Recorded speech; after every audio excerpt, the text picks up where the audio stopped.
in Smyrna again. Back here again. Yeah.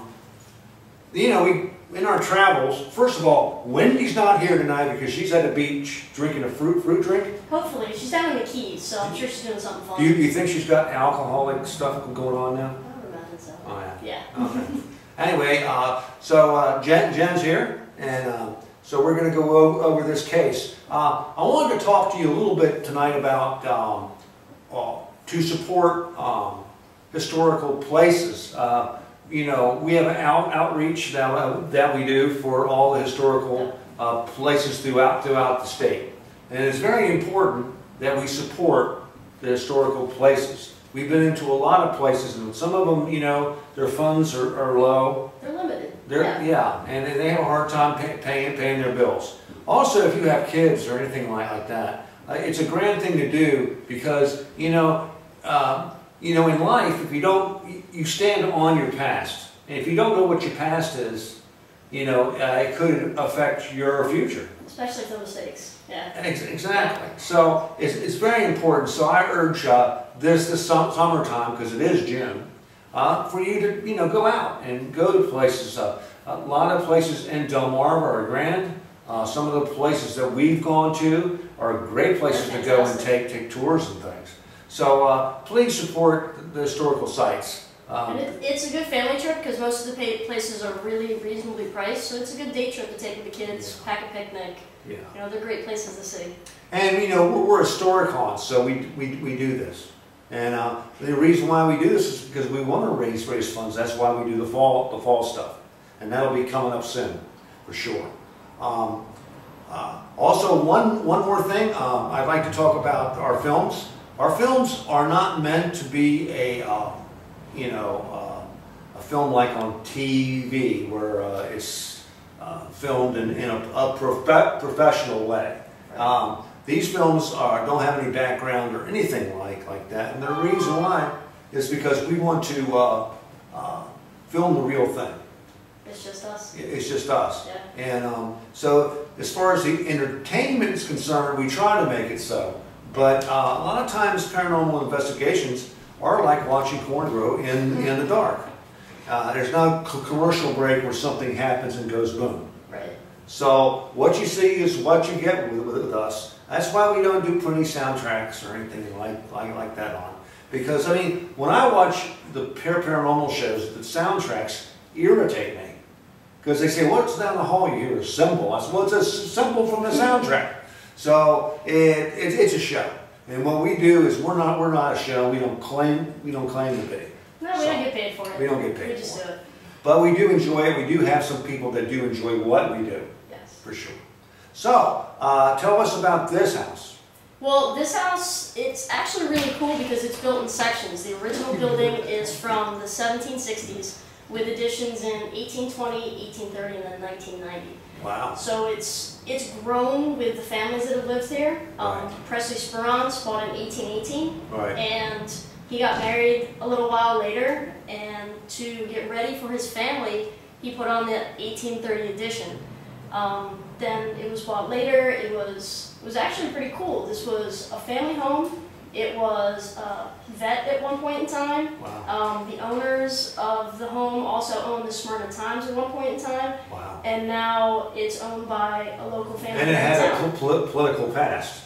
Yes. Presley Spruance was actually in the Delaware legislature and the United States Senator. Right. So a lot of people came in and out of here of prominence during those days. He did like to entertain here. He did entertain here and all that. So yes. You never know what important people walk through these doors. That's what's so grand about the Delmarva Peninsula is that you have all these historical places, and they're very, very old. Yes. Teams out west die to go into a place like this because out west they don't have that old of things. No. So no one's ever been in this place. We don't have any paranormal stories. No, the owner's been working on it for the past year and a half. He hasn't lived here. So yeah, he hasn't been in here. So sometimes we go into places that are just old, yeah. And sometimes we do get stuff. So and other times we don't. Sure. So. We don't know, you know, we've been skunked some, but they're all on film. And the reason why they're on film is because we're documenting where we were. So you can put something on Facebook or you can put something up on your website saying I did this investigation. But that's the only word you have.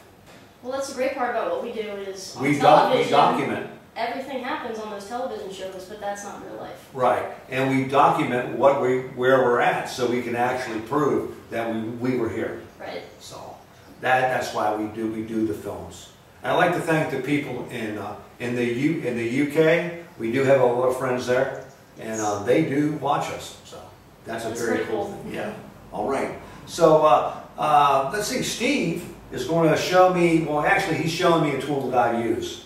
He made this tool for me a couple of months ago, and it's one of my favorite tools. He always says the best stuff. Oh, he does. And so he's going to explain the tool that I love the best. Okay? I think it's called a walking tri-field. He may have a different name for it because he's a science student. Yeah. I'm not. I'm the football player. He was the one that was in class. I was the one skipping school. Yeah. So anyway, so we'll see you in short. All right. Steve's going to show me a tool and you guys a tool that I've enjoyed. I've had it for a couple of months now, and it's called a walking tri-field. Is that what it's called? A tri-field meter. Yep. And I call it a walking one because the ones that are sitting down, they're hard to walk with. Okay. They make noise and stuff. Gotcha. So they be squealing the whole time you're walking. Normally a tri-field you put in one spot and just leave. Okay. But this one you can walk around with. Yes, you can. So that's why I call it the walking. But I don't know if it's... It's probably a good terminology for it, especially since there's different kinds of tri-field meters, and we certainly do walk around with these. Okay.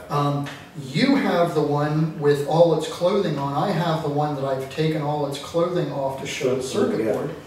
And a little bit of background on this.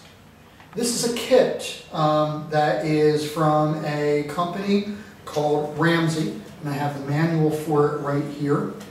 And Caleb, if you can zoom in on that, or if you'd like me to come up on you, you can see it's a pretty sophisticated circuit board. And I don't know if you can see that okay, but I'm going to flip it around and you can see the back, and you can see that those components are all soldered in.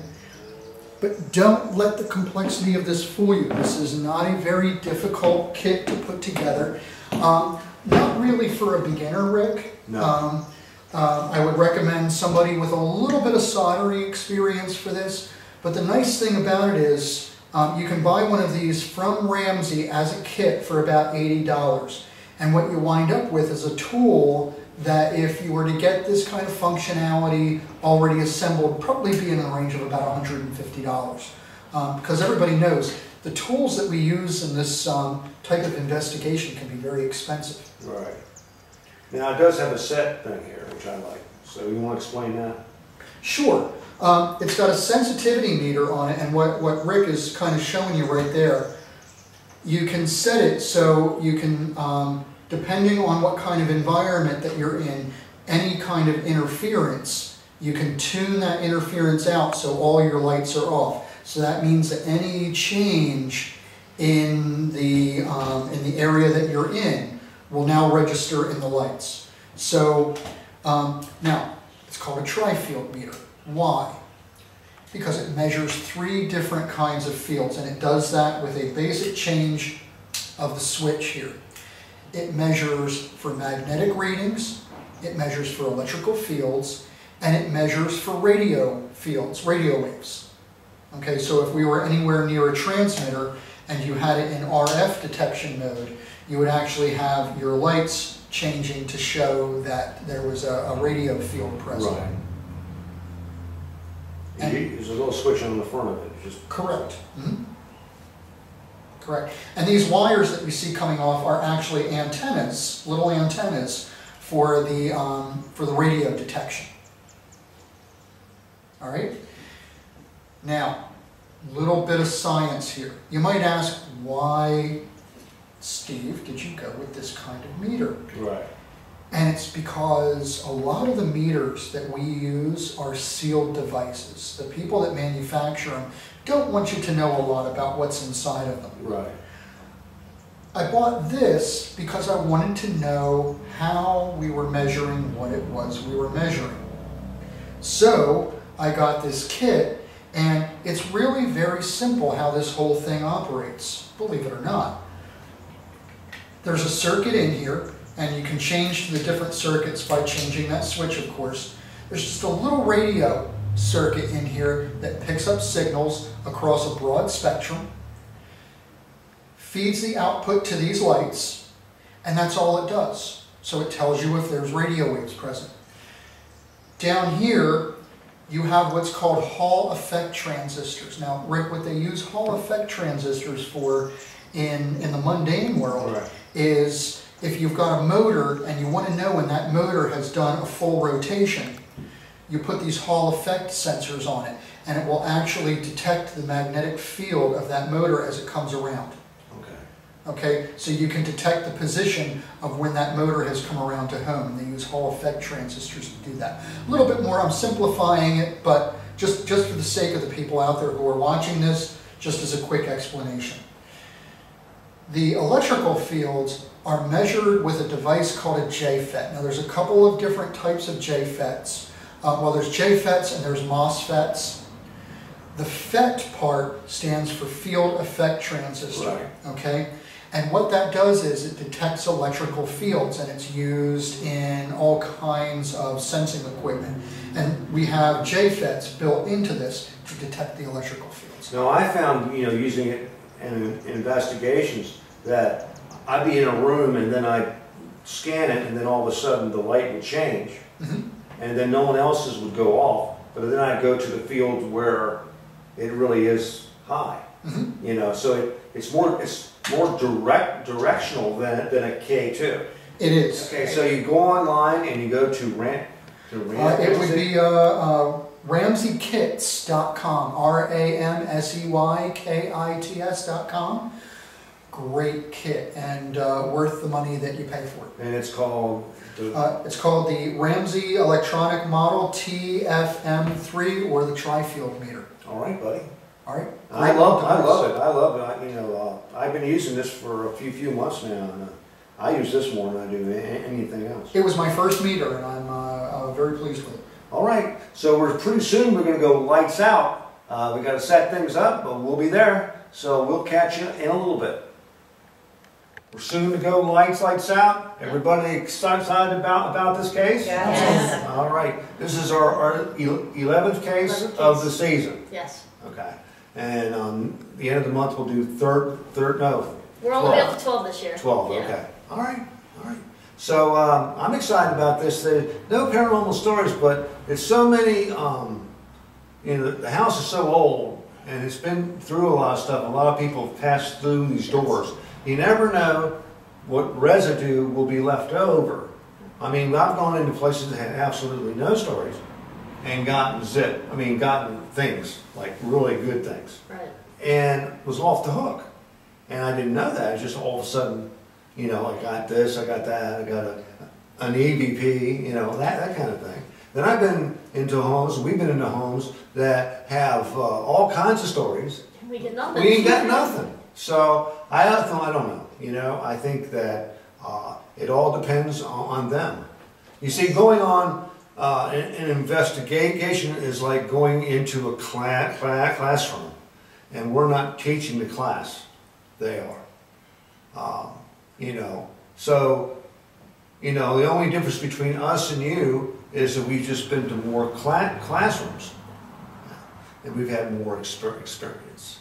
So hopefully we'll get some experience tonight here, because it was great. Last time we were here, we did get something in the other house, which was very cool. It took us a while to get there. Yeah, but the tunnel underneath the ground, that was neat. Anyway, ready? 1, 2, 3. See you in the green.